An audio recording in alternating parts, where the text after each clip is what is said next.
Good morning friends. Sickle સેલની ચર્ચામાં આજે જે લોકો સિકલ સેલ ડિસીઝ પીડિત છે, મતલબ કે સિકલ સેલ ડિસીઝ વોરિયર છે, જેની પાસે આખું પીળું કાર્ડ છે, એ લોકોને સરકાર તરફથી અમુક લાભો આપવામાં આવે છે.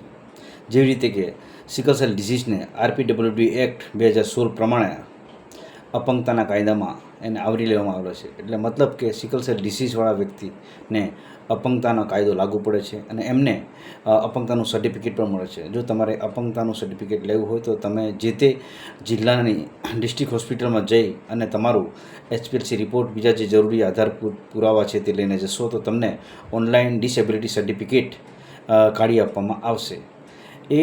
એના ઘણા બધા બીજા પણ ફાયદા છે, એની વિશે આપણે પછી ચર્ચા કરીશું.